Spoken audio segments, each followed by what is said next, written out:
ओम शांति। आज हम 1994 की दादी प्रकाश मणि जी की क्लास सुनेंगे ज्ञान सरिता किताब से। क्लास का टाइटल है अपने को एक व्रत में रखना, अर्थात अपनी वृत्तियों कर्मेंद्रियों को तपाना, यही है सच्ची तपस्या। दादी कहती हैं, बाबा कहते, बच्चे भाई बहन का संबंध भूल आत्मा भाई भाई समझो। यह बात जितनी ही सरल है उतनी ही मुश्किल भी। वास्तव में हम सब एक बाप के बच्चे भाई बहन हैं। लौकिक में भी भाई की बहन में दृष्टि नहीं जाती।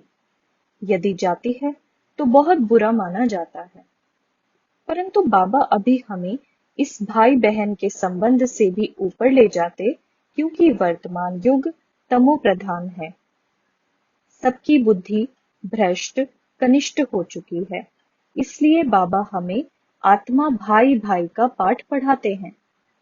यह भाई भाई कोई देहधारी के संबंध से नहीं कहा है, आत्मिक नाते से कहा है। ब्रह्मा बाप के बच्चे तो फिर भी साकारी हुए। साकारी नाता अवश्य देह अभिमान में लाएगा, कशिश करेगा। इसलिए यह भाई भाई का नाता शरीर का नहीं है, आत्मा से है। देह का संबंध देह के आकर्षण में लाता है। इसलिए बाबा कहते हैं, बच्चे देह के सब संबंधों को भूलो, अब अपनी स्थिति साकारी से निराकारी बनाओ।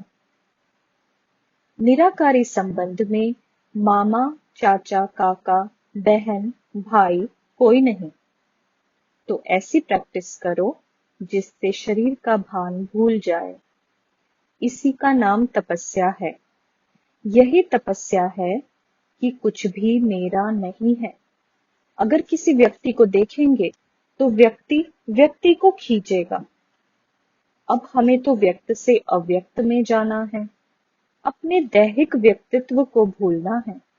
याद करो, हम तो अव्यक्त हैं, बिंदु हैं, देह के संबंध से परे हैं।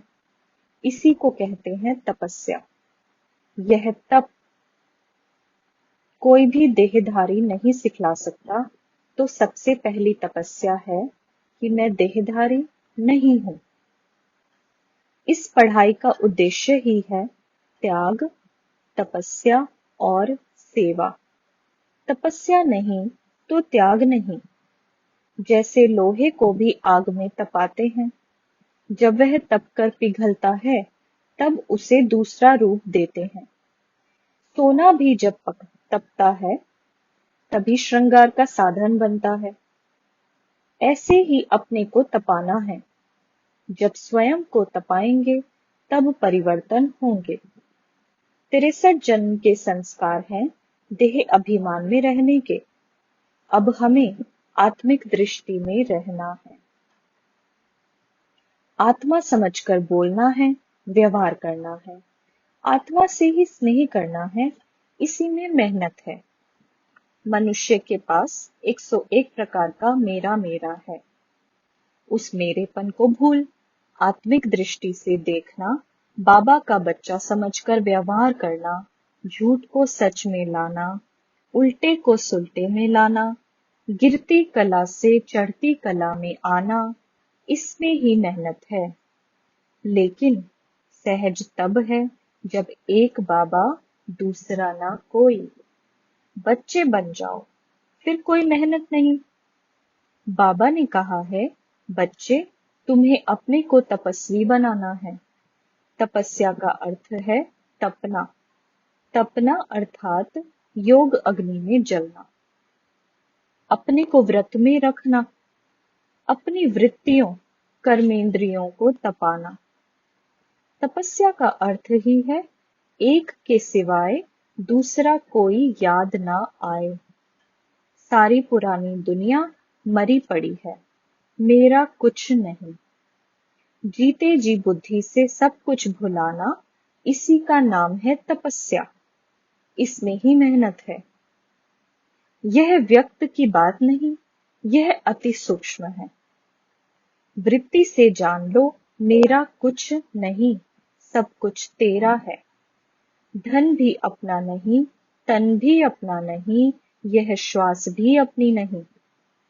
मनुष्यों को अपनी श्वासों में बड़ा ममत्व रहता है, लेकिन बाबा ने कहा, बच्चे, तुम श्वासों को भी अपना न जानो।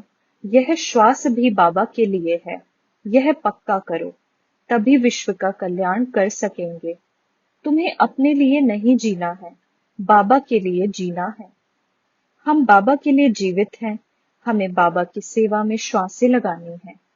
जब श्वास भी हमने बाबा को दे दी, तो किसने कहा यह मेरे संबंधी है? सब बाबा के हैं, मेरा कोई नहीं। इसका ही नाम है तपस्या। मेरा एक बाबा है, मेरा सब बाबा का है। इसका नाम है त्याग। बाबा है सर्व संबंधों की सैक्रीन। जब वह सैक्रीन है, तो सब संबंधों का रस उससे लेना है। सब संबंधों का प्यार बाबा से मिलता है। उसी रस को पियो तो सब प्रश्न खत्म हो जाएंगे। बाबा को इतना लव से याद करो तो लव में लीन हो जाएंगे। अगर लव में लीन नहीं रहते तो आता यह मेरा है, इसका क्या होगा? मेरा कुछ है ही नहीं, सबका विनाश हुआ पड़ा है। यह तो कर्म के नाते हैं, तुम्हारा न था न रहेगा। जब जन्म लिया तब माना यह मेरा है, जब जाएंगे तो कुछ नहीं रहेगा। अगर जिंदा देखेंगे तो कभी वही संबंध मीठा लगेगा, कभी कांटे की तरह चुभेगा। कईयों की बुद्धि में कभी कभी आता है, बाबा ने यह जो कहा विनाश होगा, यह शायद फिजूल कहा है। यह तो होता ही है। फिर इसी नशे में दुनिया के सुखों में चले जाते हैं। अपनी गृहस्थी अच्छी बनाने में, जमा करने में लग जाते हैं। जीवन साथी बनाने की सोचते हैं। कुमारियां सोचती, चलो कोई नौकरी करें। बेहद बाबा की बेहद की प्रवृत्ति को भूल माया के धोखे में आ जाते हैं। चलते चलते रावण को ईर्ष्या होती है। ईर्ष्या के कारण वह बाबा के बच्चों को ही अपना मुरीद बनाने लगता है। अब माया के धोखे से बचना है। हमारा बाबा अविनाशी, हम आत्मा अविनाशी, तो हमें अपनी अविनाशी कमाई जमा करनी है। हमें तो बहुत ऊंची मंजिल चढ़नी है। मंजिल के बीच में अनेक दृश्य आते, उनको देखने में रुक नहीं जाना है। अगर इधर उधर देखेंगे तो गिर पड़ेंगे। स्टीमर आगे चला जाएगा। दूसरा कोई साथी ढूंढने जाते हैं तो बाबा साथी छूट जाता है। इसलिए हमें बाबा की श्रीमत है, बच्चे, तुम किसी को भी मत देखो, तुम खुद को और बाबा को देखो, क्योंकि बाबा के सिवाय और कोई भी संपन्न तो है नहीं। अगर आप किसी आत्मा को देखते हो तो कभी गुण दिखाई देगा, कभी अवगुण। गुणों को फॉलो करते करते अवगुण को देख फॉलो किया तो वही रह जाएंगे। वही तुम्हें नीचे गिरा देगा। फिर धोबी का कुत्ता, ना घर का ना घाट का। इसलिए किसी आत्मा को आधार नहीं बनाना है। आधार एक बाबा है। बाबा को देखो, उनको फॉलो करो। आत्माएं तो पुरुषार्थी हैं। यही मंजिल है। इसको कहते हैं, चढ़े तो चाखे ज्ञान रस, गिरे तो चकनाचूर। यह है मीठी मीठी खजूर। मीठे बाबा को याद करो, मीठे बाबा के पास पहुंच जाओ तो अंग अंग एयर कंडीशन की तरह शीतल हो जाते हैं, अंदर की गर्मी निकल जाती है। बाबा कहते, बच्चे खबरदार, होशियार। कहावत है, अपने पांव पर आपे ही कुल्हाड़ा क्यों मारते, अर्थात अपनी तकदीर को लकीर क्यों लगाते हो। किसी बात में संशय उठाना माना अपने पांव पर कुल्हाड़ा मारना। बाबा ने हमें ईश्वरीय नियमों में बांधा है।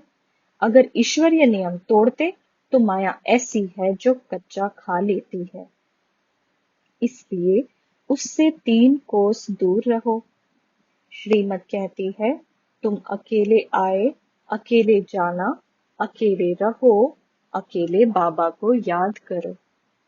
क्योंकि कहा ही है, आग और कपास एक साथ रह ना सके, इसलिए उससे दूर रहो तो सेफ रहेंगे। प्रवृत्ति वालों को भी कहा जाता, तुम्हें साथ रहते वृत्ति से भी पवित्र रहना है। यह ब्राह्मणों के लिए बाबा की श्रीमत है। जिसको अपनी प्रवृत्ति है वह बाबा की प्रवृत्ति का नहीं। इसलिए बाबा कहते हैं, हे कुमार कुमारियों, खबरदार, तुम किसी के संग दोष में नहीं आना। अब अपना पांव कुल्हाड़ी से बचाओ, तकदीर को लकीर मत लगाओ। माया है बड़े ते बड़ा भूत, उसके वशीभूत नहीं हो जाना, नहीं तो वह खा जाएगी। अपने जीवन विश्व कल्याण की सेवा में लगाओ।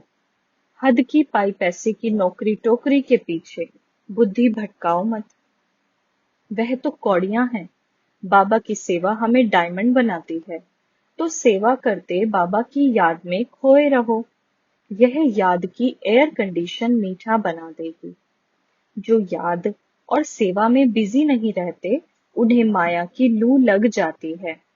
लू लगने से बीमार पड़ जाते, कहीं तो लू लगने से मर भी जाते हैं। इसलिए बहुत संभाल चाहिए। अच्छा, पुरुषार्थ में सबसे बड़ा विघ्न है अपनी व दूसरों की बीती हुई बातों को चिंतन में लाना, चित्त पे रखना और वर्णन करना। इसलिए विघ्न जीत बनने की विधि है, बीती हुई बातें ऐसे महसूस हों जैसे बहुत पुरानी कोई जन्म की बात है। बीती बातों के ना तो चिंतन में जाओ, ना चित्त में रखो और ना वर्णन करो। बीती को बीती सो बीती कर आगे बढ़ो, तब विघ्न जीत बनेंगे। ओम शांति।